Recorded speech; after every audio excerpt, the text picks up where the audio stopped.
Daevid and Nev from Rome Burns. Before the episode starts, I'd just like to make an apology.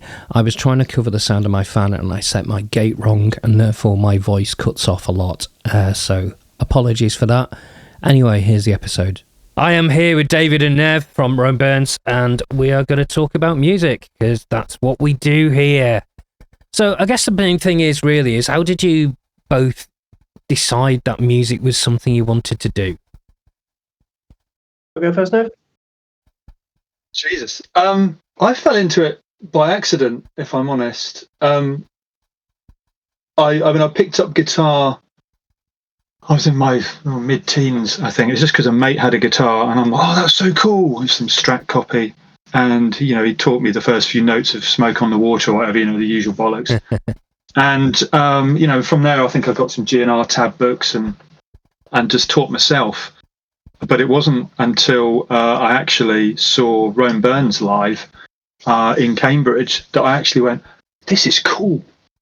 I could do that. And, when I eventually joined the band, it was from that point on, I was a musician, I guess. But, I never really had any aspirations to be a musician when I was younger. So. Well, certainly you did quite well there, because, if you joined the band you actually wanted to be in, I never joined Iron Maiden, so there you go, Yeah, I'll say certainly some for myself. I had no intention to do that, initially. I started off school with a recorder. Oh, I was the one. We all did, didn't we? I was the one male-looking character in a gaggle of females, hidden away, playing Joseph in his Technicolor Dreamcoat. To prevent me from girls. Yes. Yeah, wise man. I think it was probably when I was about 9 or 10, I decided I wanted to learn how to play piano. Got as far as scales, endless scales.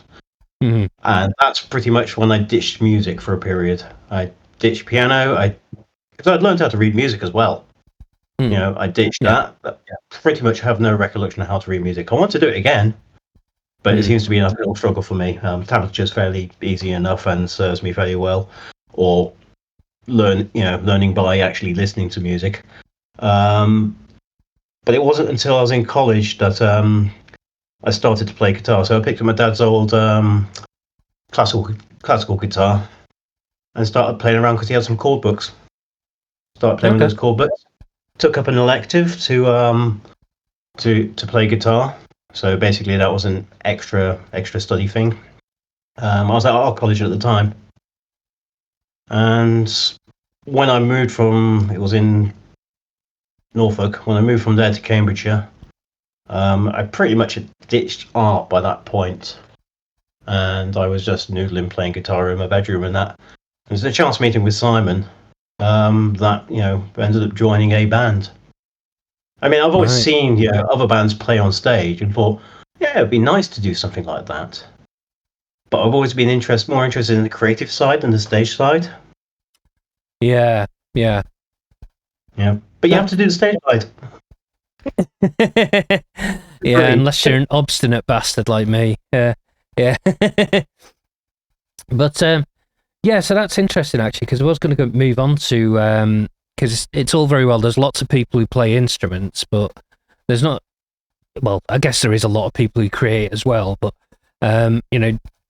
did you immediately go into creativity rather than, like, learning songs? I mean, I know, Nev, you started with songs, but did you immediately start writing, or did you learn some stuff then start writing? So when I joined the band, I happened to bump into Stu, actually. He was the guitarist I replaced. It was one Christmas. He was going up north to see some family. I was going to Cambridge to get pissed, and bumped into him on the station platform. And he was just like, "Oh, I'm leaving the band." And I'm like, "Oh no," because I was a bit of a fanboy. And he was like, "Do you know anyone who can play guitar?" And I was like, "I sort of can." So he bombarded me with loads of tab. Over the next couple of months, which I learned, I just played constantly. And then when I actually joined the band, I think there was an old Yamaha QY22 or 23. It's a funny little drum machiney thing with a little piano on it. and it was like the previous incarnation of Gregor, I think. And David just went, "Here you go, learn that. Here's a manual." And so I think that was the first time I was actually creative musically, other than just dicking about on a piano. And I literally just sat there going, "How do I make a drum beat? How do I make a drum beat?" And yeah, just literally fell into it. It's quite a learning curve. Yeah, sounds like it. Trying to get what's in my head, into a machine. Of course, now, I don't want to sound like old guy, but now it's just so easy to create, with the doors and plugins and stuff. But back then it was just hours of going boop, beep boop beep boop. Yeah, with an LCD screen, no doubt. That showed you nothing. Yeah. And no undo button. Little cursor buttons. Yeah, nasty. Oh man, I don't miss but that. But again, technology has not really changed. You still have to go through the A, B, C, D, E, F, and sort of press it up until you get to the point where you've gone slightly mad. I need to get a Y in here. Click, click, click, click, click, click, click, click, click. Oh no, I'm past it. On Sunset, anyway. I would say for myself, I started off creating. Right. I learned excerpts from songs. I think there was a bit of All About Eve's December, which I quite liked at the beginning of All About Eve's December. That's probably the only thing that I learned when I was, starting out. The rest of it was pretty much noodling. Right. And seeing what sort of tunes, that I can create. And I suppose it's fairly similar today. I mean, the way that I do things, I tend to sort of record directly to a phone. Oh, okay. I'm not in the bedroom, record to that. When the phone gets to a certain, when I've got a certain amount of stuff, I'll bring it to the computer and I'll start filtering for it and going which bits do I like, which bits resonate with me. Yeah, yeah, that's good. And then one day, what will happen is that suddenly one of the tunes which I'd probably put into the abandon, bin, suddenly pops up in my head and then develops into pretty much a full song, and I go, actually, that's quite good. Yeah, yeah. No, you're not the only one who that's happened to. So no, I get that. Like, absolutely get that. So creativity has been, I suppose, pretty much a core of what I do. I've got more of a handle on doing covers, and learning somebody else's repertoire. I mean, it was thanks to the band, that I've pretty much done that. Yeah. But yeah, I do like the fact that I am, I suppose, more creative than cover band. Yeah. Or no, that's not nice. That it pays that well. Well, no. I mean, it's music. It doesn't. It's just that simple. Unless you're in the top 0.1%, it doesn't. It's that simple. Yeah, I feel really bad. Because I'm a parent. My daughter's just turned 13, and that means I've had very little time to actually be too creative. So I used to sit down every weekend and just jam out stuff and write drum loops, but I haven't really had time to do anything terribly creative. And when I have had time over the last couple of years, because I'm in another band last July, and I was playing guitar for them, and then I left when my daughter was born. And then when I said, I've got a little bit of time, can I come back? And that they'd already had a bit of a reshuffle, so I'm on bass duties. So I had to learn the sort of the back repertoire, but on a different instrument. Mm.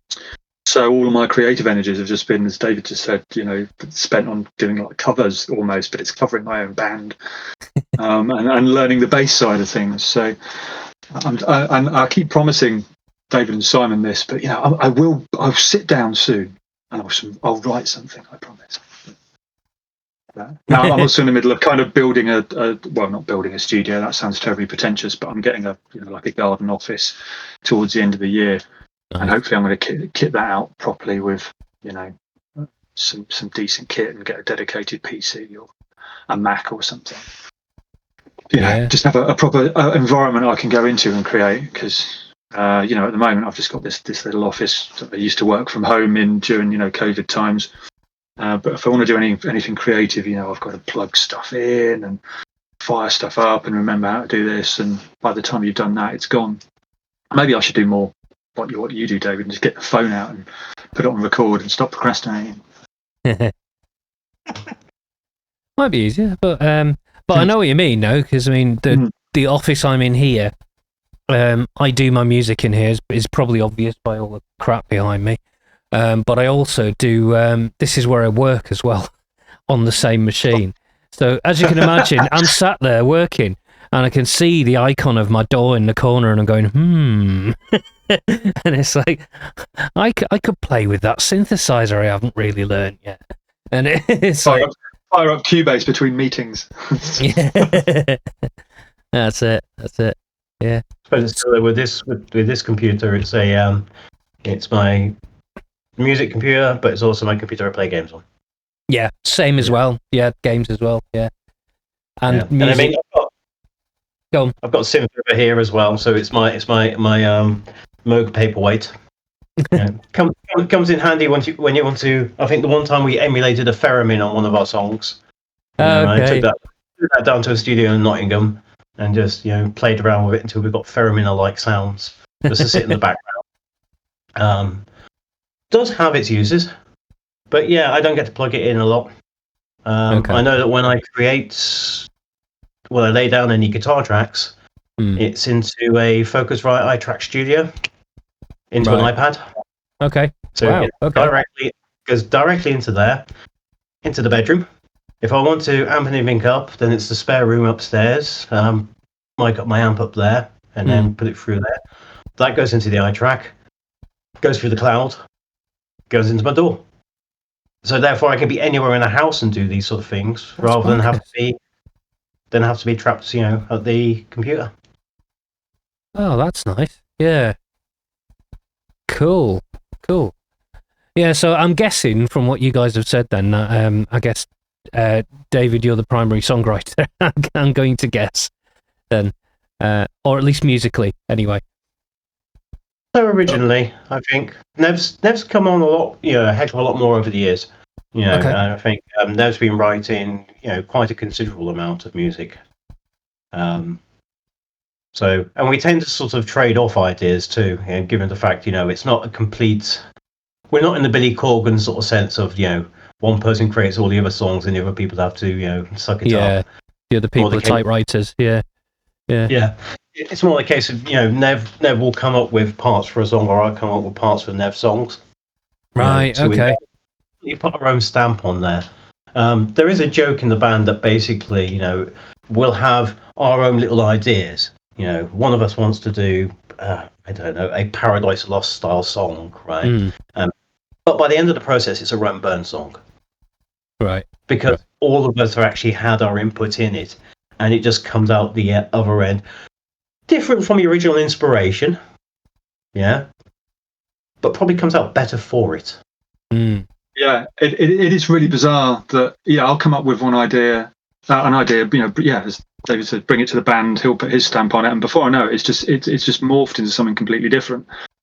So I think for the last album it was almost a 50-50 split. I think you maybe had one or two more than me, David, originally, but yeah, it just all goes into the melting pot. And even Simon, bless him, being a vocalist, he does occasionally have little musical ideas. But talking about things being Rome Burnified, there's a song on the last album called Captain's Song, and I think I wrote the first draft of the backing for that. And what happened is Rammstein had just released an album, I think the one with the match on the front, I can't remember what it's called, but it was the song Deutschland, which starts off with just this fantastic, massive, soary synth, really jagged, and then big guitars come in, and it's just building up, and then you've got the drums, and then it just goes crash, and it's full on metal, and it's gorgeous. And I was like, I want to write something like that. So wrote this riff, wrote this synth part. And of course, it ended up sounding like a Rome Burn song at the end. It's just this, weird little arpeggiator, and then I'm doing something, and David's doing something, and Simon comes in, and I remember in the studio going, "This doesn't sound like Rammstein. What went wrong?" It's because it's Rome Burn. What we needed was a bigger studio and bigger. Yeah. Bigger studio was too small. It couldn't contain it. That's what it was. Bigger. Yeah, and you need all those pre's and everything else to go with it. So Yeah, that's got to be an interesting process because I mean it's been a very, very long time since I've been in a kind of traditional band. The closest is when I was doing stuff with Phil Barry about 5-6 years ago. But it must be really kind of, in a way, interesting, in a way exciting, and in a way kind of like horrifying that you come with this concept and then the concept gets completely changed into something else. So, but the fact that it ends up being something that sounds like you guys rather than anybody else, I mean, that's got to be pretty good, right? Yeah, I used to fight that, and I'm sure David knows this and doesn't mind me saying it, but I think early on in the band, I was very much full of enthusiasm, and I'd bring an idea and go, I want to do this, it's going to be great. And David would be in the corner going, or, it would be just hacked apart. And I don't think I took it personally, but I did get a little resentful at times in the early years. And obviously, fast forward 10, 15 years, I'd grown up, I like to think. Yeah. And now I see it as part of the process. I'll come with an idea, all guns blazing, and immediately get, not shot down, but, immediately it will get twisted into something else. And I'll be like, do you know what? I hadn't thought of that. And then we just get into that whole creative process, and I just let it happen because, I realized eventually that I don't really work well in isolation. I think I need to bounce ideas off other people. And I think I'm a little bit jealous of you, Keith, because actually earlier today I was listening to Slip Drive. Oh, right, okay. Because that first album you did is one of those ones that's just kept me on the level, whenever I'm having emotional trauma, it's one of my kind of top 3, I just need to chill out kind of albums. But nice. I know you do a lot of that stuff in isolation, you just sit down, come up with a line, and I can't do that. I don't trust myself, or because I've come back to stuff months later and gone, that's shite. I need to bounce off other people, not to validate myself, but just to get the creative juices going. I think. I mean, to be fair, mate, I've brought things out and then months later thought, that's shite. And it's like, too late now. There it is, out in the world. I did that in 2021 or 2022.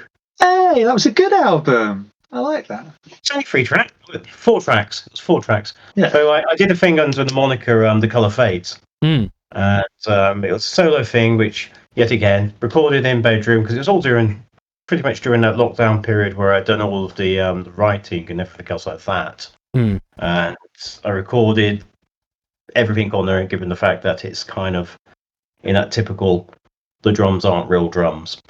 So you didn't need to have a drummer in there. So that was a bonus. So I can concentrate on just getting things like bass and guitar and that sort of thing down. It was a good learning process. I managed to get my friend Gord on board. So Gord does mixing and mastering up in Scotland and that.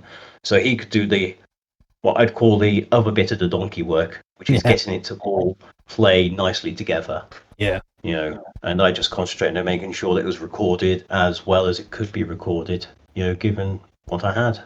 Mm. But it was an interesting process, doing it pretty much on my own.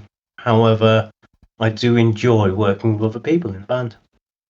Even if when there comes, that point of friction. I mean, we had that also when we recorded. Another point of friction is when you have somebody coming in who's not an engineer, but much more of a producer. Right. And they have slightly different ideas. Yeah. And sometimes that can interfere with the band dynamic or the democratic approach of the band, because now you've got another person coming in. Of course, yeah. And sometimes those ideas are brilliant. Sometimes those ideas, I'm probably the one that butts heads the most with a producer. More the case of, you have this idea that you want something to sound a certain way, and then it ends up sounding something that's, I don't like things to sound too pop. Yeah, I can get that. It's that definite, you try to get away from the pop angle, but if you've got a producer that's good with pop, so Mike, then I remember it took a while for us to get the first album I was on with Rainbows. I know you'd done one prior to me joining. It took a while to get that off the ground, but I remember we would meet up virtually every week and just jam the shit out of everything. We would always do the collaboration in person. Of course, now it's all virtual. But we would literally spend 3 hours or 4 hours a week getting so pissed off with each other's company, but just jamming the shit out of songs until we had something brilliant. And there was a song called Water Babes Drowning, which I think it ended up being some sort of prog rock masterpiece. It was quite long. It wandered in all these interesting directions. It had some really punchy parts. As soon as we got into the studio, and it may have had something to do with the fact that we may have been a bit naughty and were drinking beer in the studio. I can't remember. But there was an afternoon where things just went completely off the rails. And I think that, Mike was just like, oh, I've got a great idea. Trust me, I've got this synth. And then, spend hours tweaking the synth and getting these volume swells. And, next thing you know, it's 24 hours later and we've got this weird ambient pop song. And it ended up going on the album as it was. And when I listen back to it, I go, that's a bit weird. It's nothing like what we wanted. But, we were on a time budget. I'm still not sure about it. It reminds me of older popular Berserk across U2. I'm really not sure. Yeah. Wow. It's like listening to it's like listening to A-pop stoned and then just slow it down a bit. Yeah. But, oh man. Yeah, it happens. Yeah, that's bizarre. So the one thing you both mentioned as well is you're both kind of playing guitar and bass. Now, obviously, I have opinions on the bass guitar a little bit. I'm just wondering if you guys, when you've done it, you've kind of felt the differences between the two. Because to me, there's a very, very distinct difference between the two. While they're physically quite similar, like psychologically, they're very different. There's a lot of groove differences. Well, yeah, absolutely. And where you are with the beats and that. Yeah. I'm sure David will agree with me here. When I play guitar, I tend not necessarily be all over the place. I'm primarily a rhythm player, but when I start riffing or doing lead lines, I'm kind of not having fun, but I'm kind of just in the moment doing it on stage. And if I fuck up, whatever.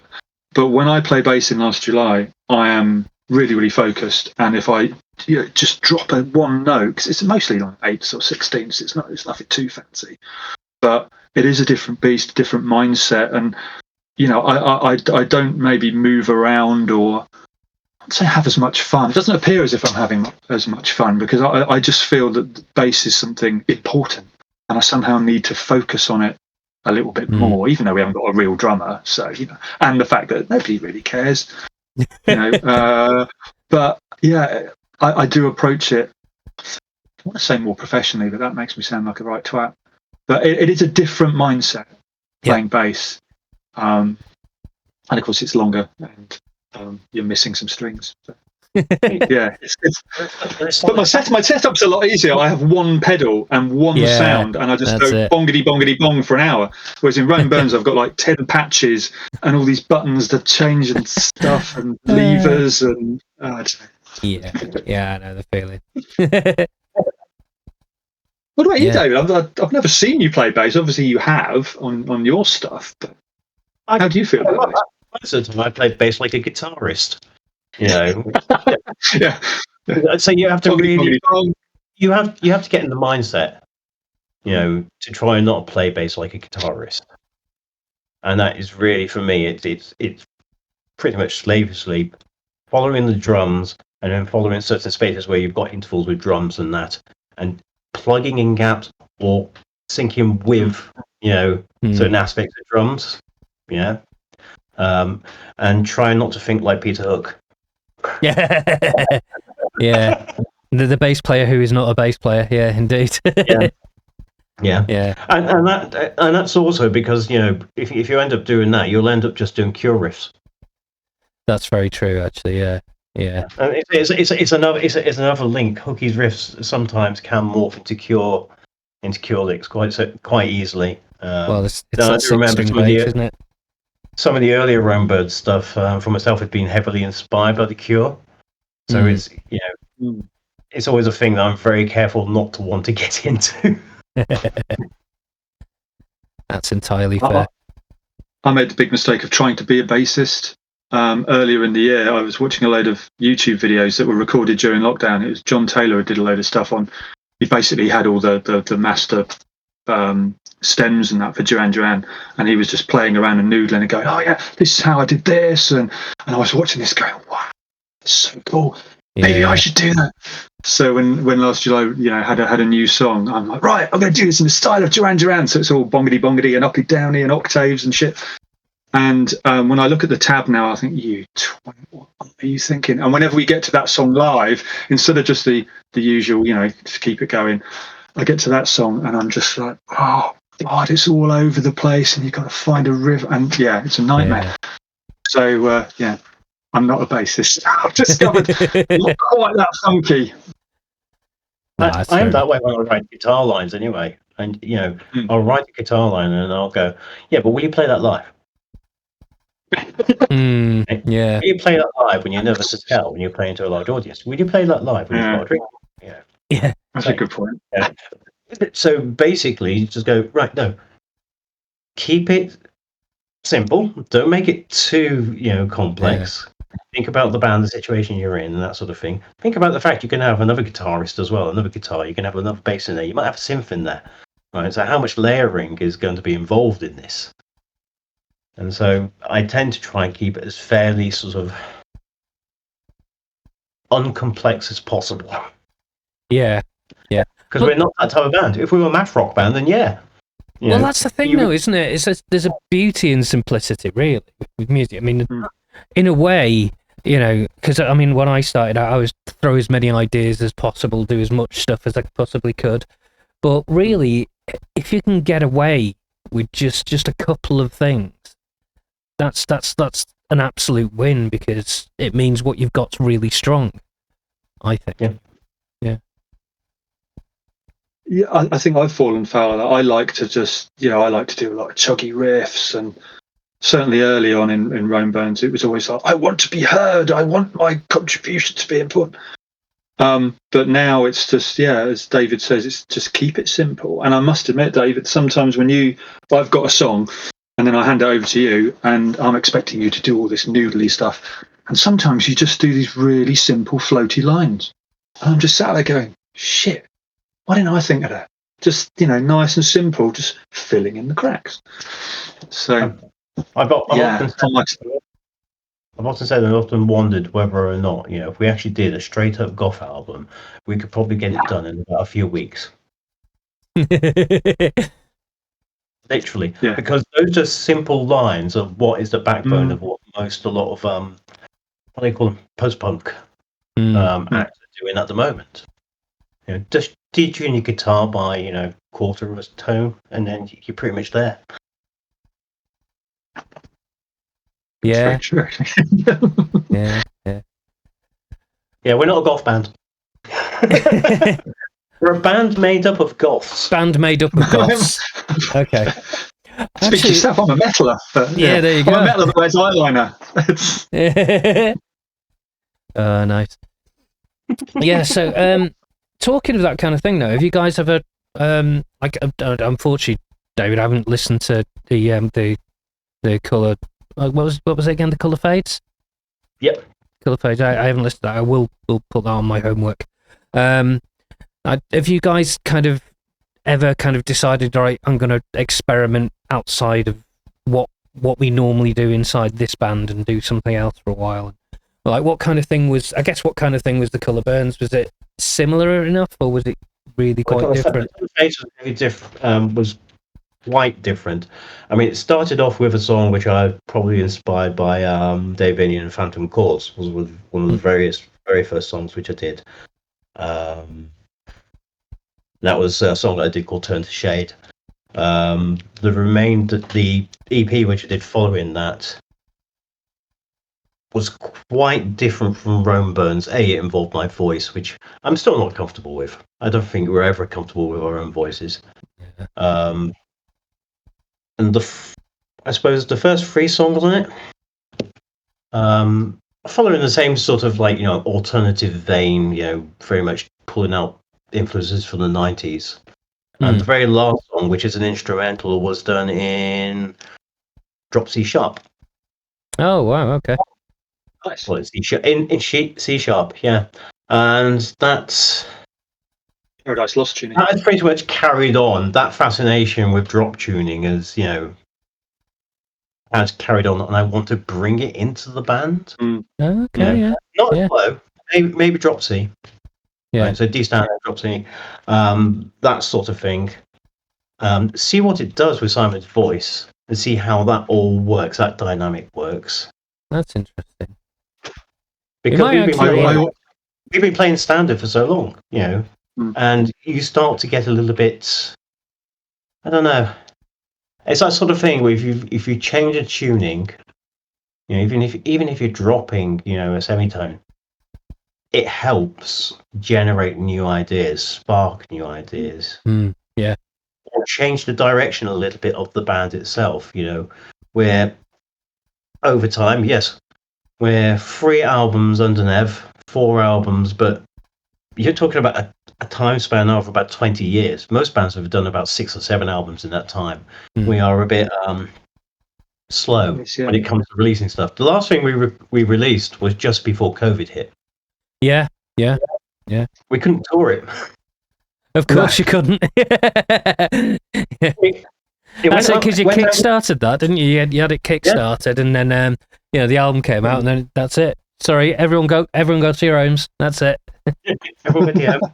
And so, over that time, there are lots of ideas I've recorded down. There are a few now which I'm getting to that stage where I'm fairly comfortable and happy with them, that, the band can then sort of take them on. How we release it, we'll release it as an album or a series of EPs. And given the fact that we've got, Bandcamp at our disposal, you can release it as and when you want to. Well, yeah, absolutely. And that may be the thing for us, given the fact that we release something in a big chunk and don't release anything for ages. It may be good to sort of do that sort of drip feed, and then eventually do, basically, here's the combined effort. No, that's good, because the thing is like you see that a lot now, with a lot of like younger modern acts. They tend to just go, okay, well, boom, there's a track, and then maybe 6 months, a year later, boom, there's another track, and when you actually add it all together, it's not a lot, but because they've managed to keep that kind of hype train going, they've kind of they've got the impression that they've got this large library of music when they've got 7 tracks in total. Yeah. But yeah, to go back to what you were saying originally, like with Nev, working last July, I worked with a band with Joel Hayes, Quasimodo, for a few years, 2011 to 2016, 2017. And so that was also taken into a slightly bit more here and there, surfier style, more sort of damn style way of doing things. I actually recorded with Joel once, a long time ago. Cool. Yeah. So one of those things that came back when we did All Monsters to Angels, when we did the album, there's a song called See No Evil. Yet again, another thing where I got my phone out, took out the iPad, found one of the nice surf drumming sounds with the beat going like that, and just played along to it, with the stuff which I've learned from Quasimodo and the stuff that I picked up from there, and so it was bringing an influence into the band itself. And also then realizing it's hitting another influence which has been a mainstay for us for a little while, which is my love of the Pixies. Yeah. And who can blame you? Yeah. So, Nev, what about yourself then? Yeah. So I always like the idea of maybe trying to do something on my own, and I have actually got a bass tuned to C sharp because I'm a big Paradise Lost My Dying Bride fan. And I was like, I want to do some doomy shit. And I've got about 12, 13 guitars. 2 or 3 of them have been in various states of weird tunings because I was going to do another project with someone else that never materialised. But yeah, now I think the next Rome Burns album is probably going to be a little bit, not sludgier, but it's going to be down there. It's going to be a little bit lower, chunkier. Yeah. I'll give you that. But yeah, it's just. My work's been really, really busy for the last year or so I just haven't really had the headspace. But maybe this will kickstart it. Maybe talking about music will Yeah, the juice is flowing. But that's it. Get you thinking about it. Yeah. Well, this horror behind me is in drop G. Believe it or not. Jesus Christ! Yeah, that just goes. Yeah, I've got one of my 5-string basses, which is also tuned to drop G, and you hit that string, and it's not a note. The only reason I know it's a note is because the tuner tells me it's a note. There's elephants in nearby zoos going, what the fuck is Keith doing? That's it. Yeah, next door neighbour shits themselves. Yeah, that's it. Birds take off, dogs whine. It's just I keep watching this one YouTube channel. So it doesn't have much of a viewership at the moment, but I do like his videos. And he was one that convinced me to buy a Moff Electric Rat clone, which has several different settings, including silicon FET. There's about 5 different settings on there, which will get you into that really nice sort of territory. And then there was one I saw the other day, which was basically a pedal based on a mat amp. There's a T120, I think it is, which will get you into Doom sludge territory through a preamp fairly easily. Dirty rock. And also looking at a guitar maker called Durnable. And Durnable they're a US-based company, but it's metal. The guitarist is a metaler. Most of the fan base are metalers. Emerald Frundle has one of their guitars, and several other musicians from Thou, I suppose, Deaf Heaven and that have their guitars as well. I do like a bit of Deaf Heaven, it's got to be said. Yeah, I just checked their website. It's all flying V's and people with beards. That's quite scary. That doesn't sound bad to me. It sounds good to me. Check out the Yeti Baritone, which is one I've been looking at. Wow. Yeah. Heavier is nice. Yeah. Well, I mean, to be honest, there seems to be a trend in that direction anyway. I mean, one of the weirdest things I've found really is some of the pop acts that are going it's like, for example, that Halsey album from a couple of years ago where she just went, here's the songs I've written, Trent Reznor, do your thing. And it's like a 9 Inch Nails album with her singing on top, and that's a pop album. It's just wild. Yeah. That was a very, very good album. It's also a bit like Poppy every now and then. Poppy, yeah. Poppy's great. Which is just pure pop, and then I have another song which just eat your face off. Yeah, absolutely. Yeah, absolutely. But no, I love that. I think I was gonna say, I think a lot of people are a lot more open to not just heaviness, but just anything now. I think that's a lot of a nicer place to be than when we were growing up and everyone was in camps. I think very, very, very much the case. I think that's what a lot of, I suppose, the older of the golf generation, and that's a lot of them carry on and continue listening to the same old music.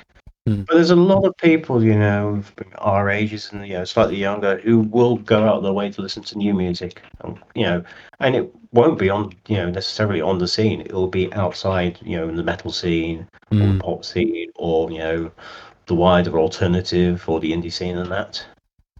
Yeah, I think a lot of people are a lot more open to music these days, and I think there's a lot more than when I was younger. Yeah, definitely agree with that. Definitely. I'm trying to be more open. I mean, I listen to Spotify a lot at work when I'm doing coding, and I tend to just listen to the same old stuff. But I just find it really hard to discover new things because I'm just a grumpy old man. But sometimes Spotify, I'll just let it do me a random playlist, or I DJ once a month in Norwich at a golf club or golf adjacent stuff.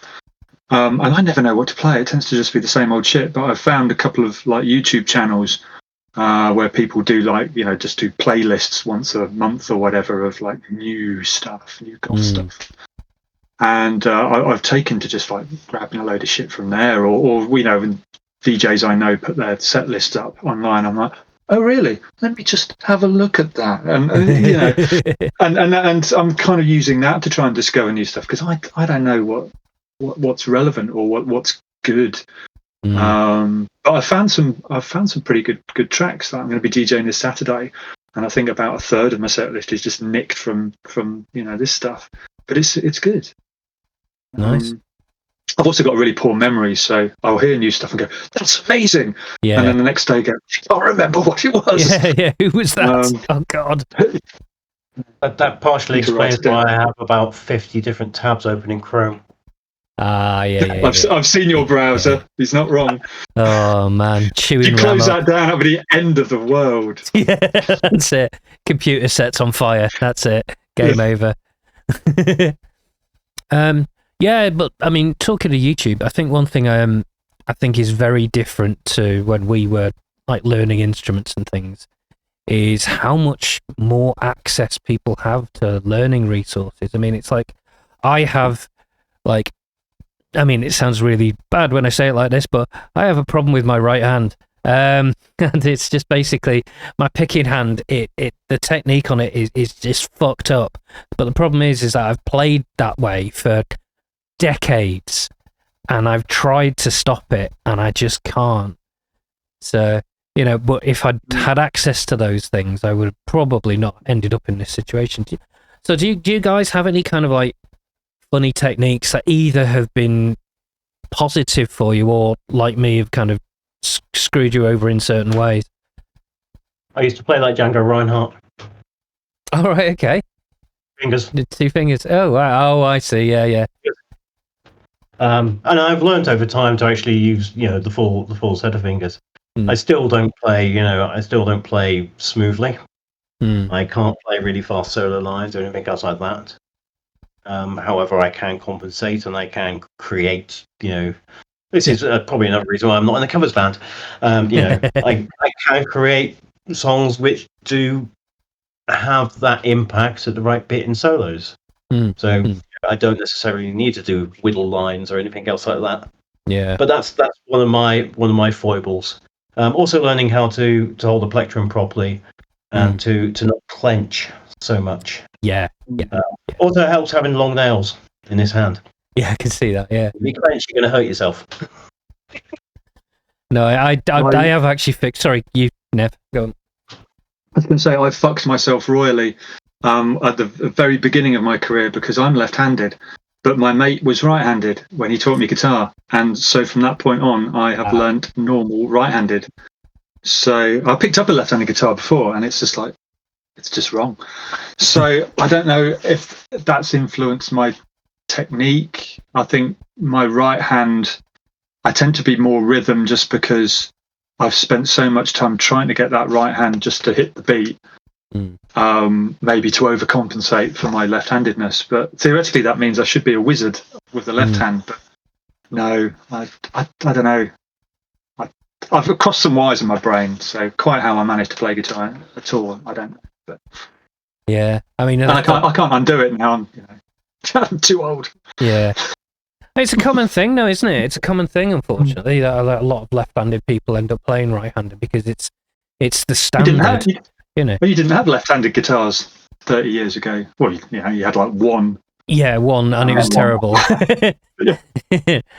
Yeah, absolutely. Yeah. Oh, cool. You flip it the other way around. You do a Hendrix. Yeah. There was actually a discussion, I think, earlier on that if Iommi is able to actually utilize, the right hand, and the amount of time it took to relearn how to do right hand. Yeah. Music might have been changed yet again. Yeah.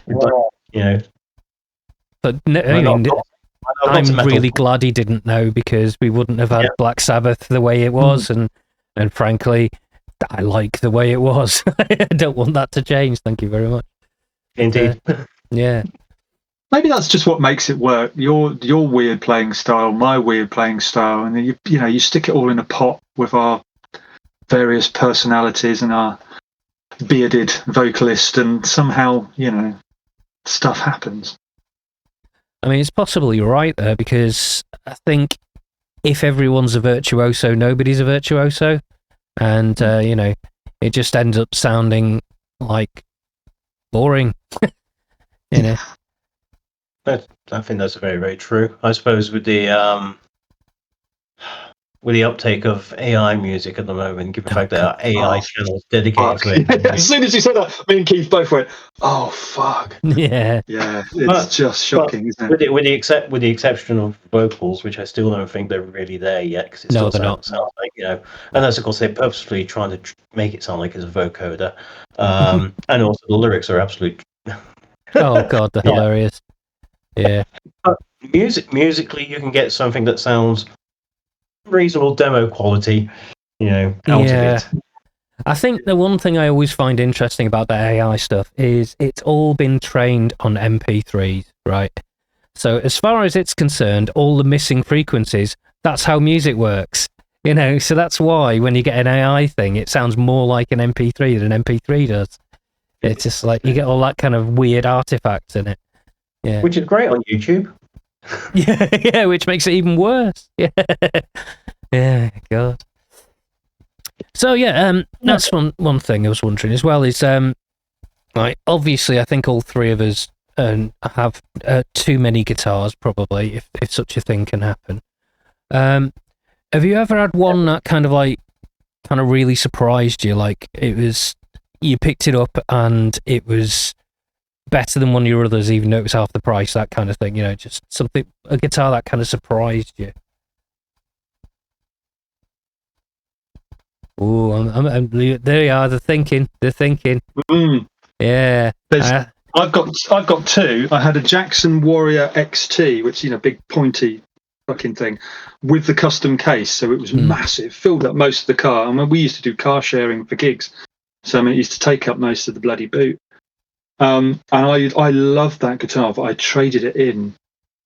And to be fair, it was like Indonesian or whatever. It was the cheaper end of things.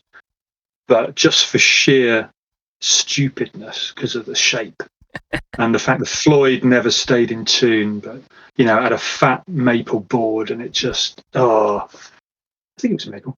I missed that. But the complete on the opposite side of that, I did have a Japanese. I had an Ibanez RG 2550 Prestige something in Galaxy Black. It's standard RG, but the Japanese one.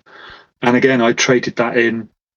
I think that might have been from his Joe Satriani's signature, and I've regretted it to this day. I think I played it at Strawberry Fair, and I might have used it. I'm not sure I ever used it on a recording, but I used it live quite a bit. And I still, whenever I see them on eBay, or the ones that came out later with a slightly different trim, I'm always looking at it going, I wish I'd kept that. And it's not that particular guitar. That model was particularly good. It's just that one. You can pick up 10 straps and one of them just goes, "Buy me." Yeah. Absolutely. Yeah. Do you have one, David, or do you not do that?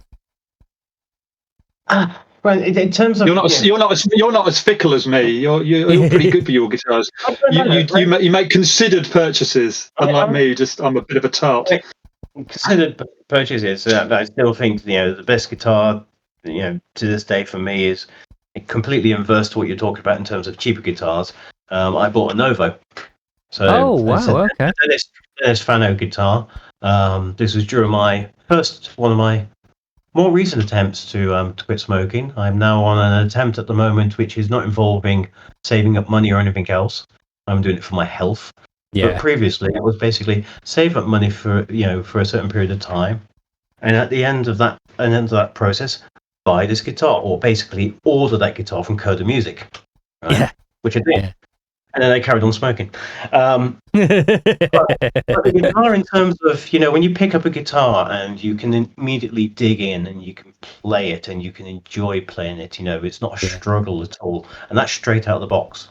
Right, okay. And that for me was a revelation compared to sort of buying, I think the couple of years previous, I'd bought it was a vintage reissue Jaguar, right, which took a little bit of work to get ready, right?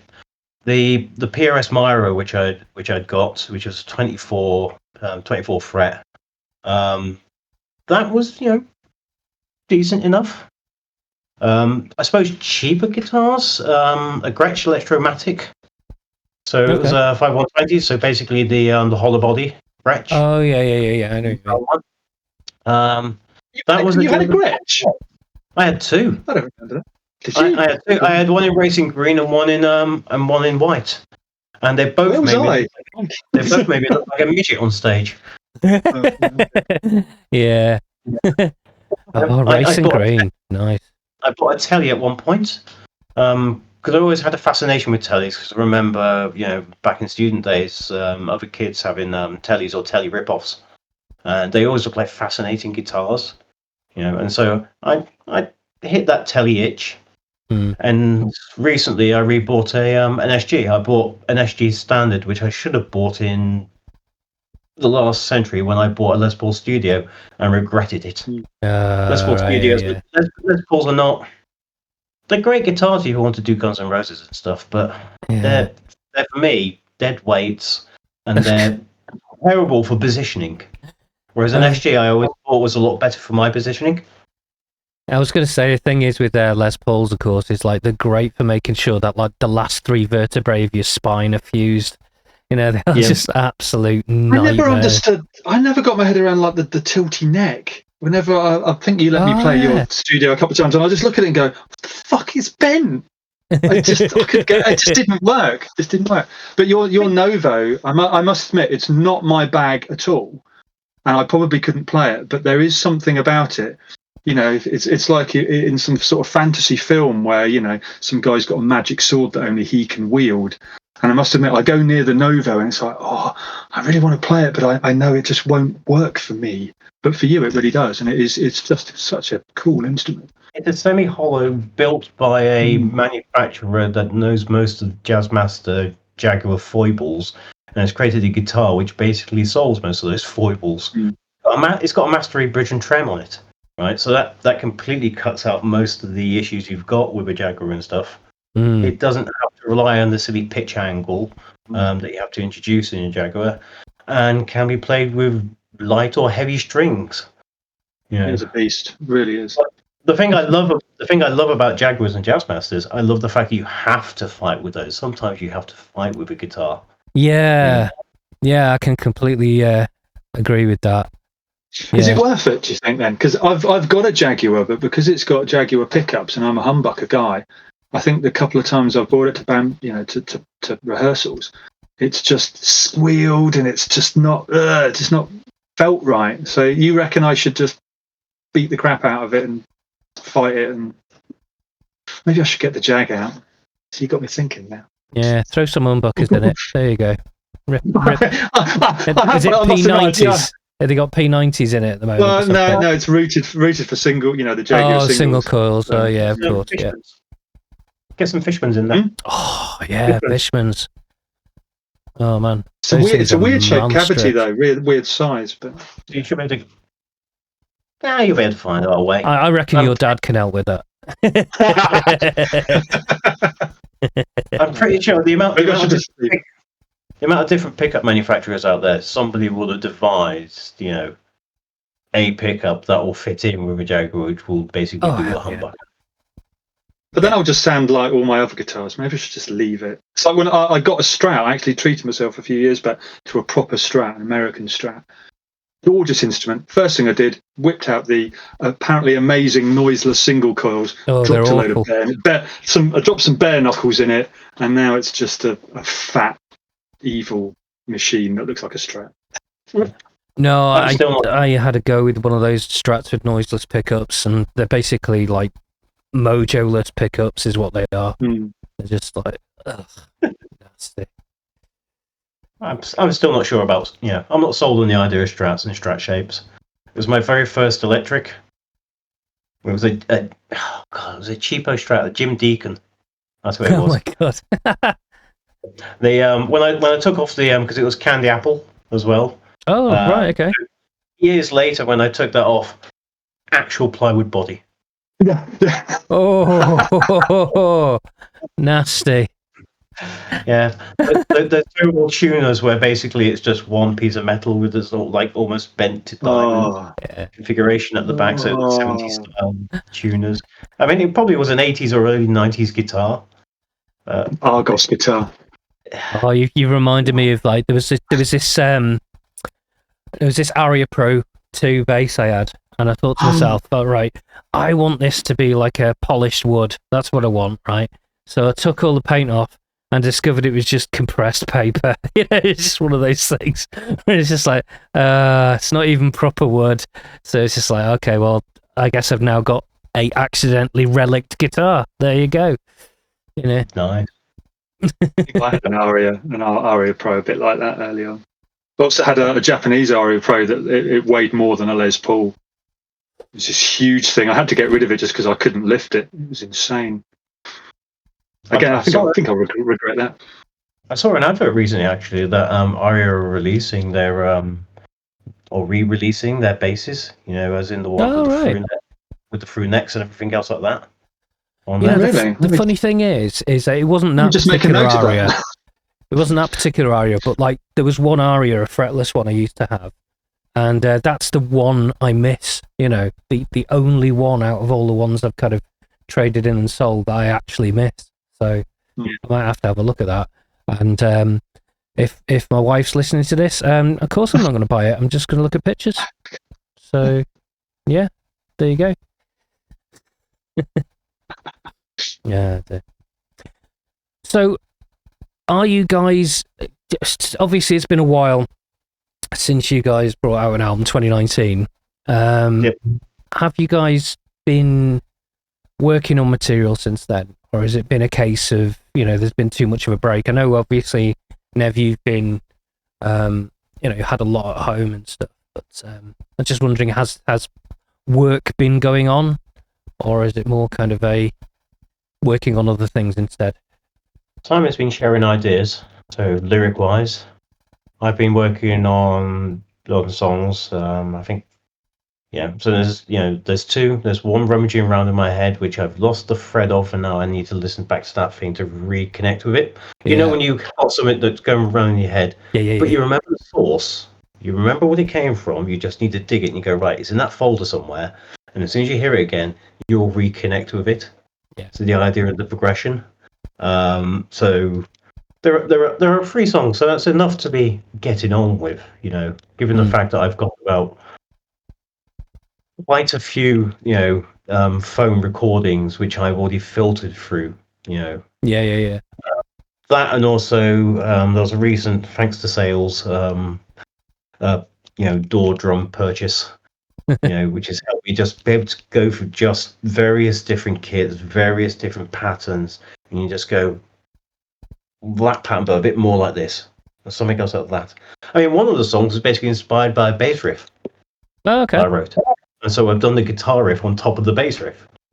Nice. And I just basically took the bass riff itself and just went, right, I'm going to slap that into the door. Okay, the timing's not absolutely perfect, but I just need to get that down. I don't want to spend all my time just re-recording it because I can re-record it later. I just want to get that down and get a guitar line over it.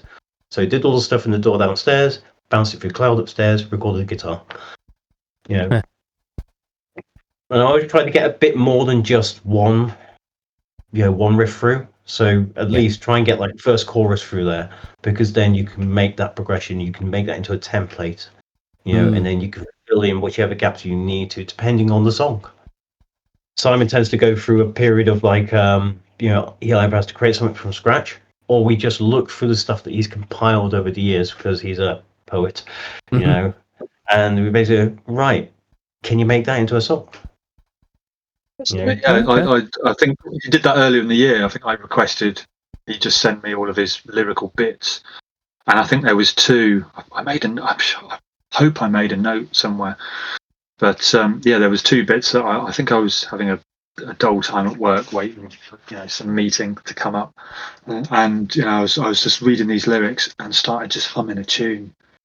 It's like, oh my god, I can do it. Oh, I've got to go to a meeting.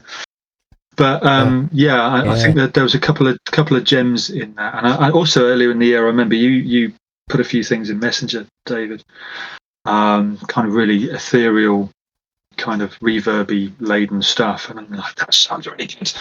Can I have another copy of it? And you're like, yeah. I'll send you some stuff at the weekend. And it was like 4 months ago.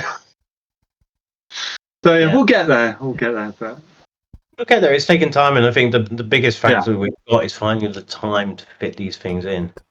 Yeah, and that has been, this is why I in some ways I envy, I call them actual artists, but people who do this pretty much as a mainstay. Yeah. Right? They may have a sideline job or something like that to sort of help tick things over, or they may have a Patreon or something else like that, which is doing fairly well. I don't envy them the fact that they don't have necessarily that security. They are pretty much at the whims of freedom, really. Yeah. But I'd like more time. More time would be nice. The 9 to 5 job and a family. It's just Jesus. Any free time I have got, I just want to sleep. Yeah. No, I completely understand that, because I have the same thing where it's like, like you say, 9 to 5 job, family. You come home, you go, right, I've got 2 hours free. I could open a door, or I could. It takes you 2 hours to open the door, and then a plug-in needs to update, and then before you know it, 2 hours have gone. That's it, because 2 hours of Cyberpunk, Yeah, exactly. Yeah, that's it. Yeah. Mine's guided by patch days. Yeah. Patch day coming on Wednesday this week. Oh, there's a new patch, a new season. So I got to wait till season dies down, or I get into a pattern, and then I can go, right, I can go away, I can do this, that, and the other. Or what happened recently, which was I had a woodworking project. I need to get that out of the way first. It's how my brain works. Right, okay. When you get a single focus on something. Yeah. And it's basically getting that single focus, or at least being able to devote time to 2 different things, which I can do. At the moment, my time's dedicated to not smoking. That's it. Just not smoking, dedicated to a negative. There you go. Although it's a positive, it's a negative, that's a positive. So. Dedicated to giving up smoking, I think, is a good thing, which hopefully will buy me more time and guitars. Yeah. I don't even know how much cigarettes are now. I don't dread to think.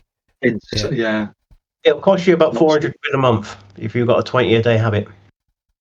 Jesus. Yeah, what? that's the thing. That's about five, just slightly over $5,000 per year. Oh man. You can I gave up about. I think I gave up about 15 years ago. I don't know. Fags were probably about £3 a pack back then, maybe. Yeah. I think I was on rollies at the time. But they're about 14. Thereabouts these days. 14. Yeah. Oh God. That period of time when I said to myself, I'm going to give up if they go over 10. Yeah, that never happened. Wow. Never happened. This is what you get when you. This is what you get when you're addicted to stuff. You just Yeah, absolutely. Well, yeah, I know all about that one. But yeah. Right, guys. Well, it's been awesome having you, and I think we'll. Blah, blah, blah, blah, blah, blah, blah, blah. I think we'll end it there, and I think I might do some editing. Yeah, of that bit. All right, guys.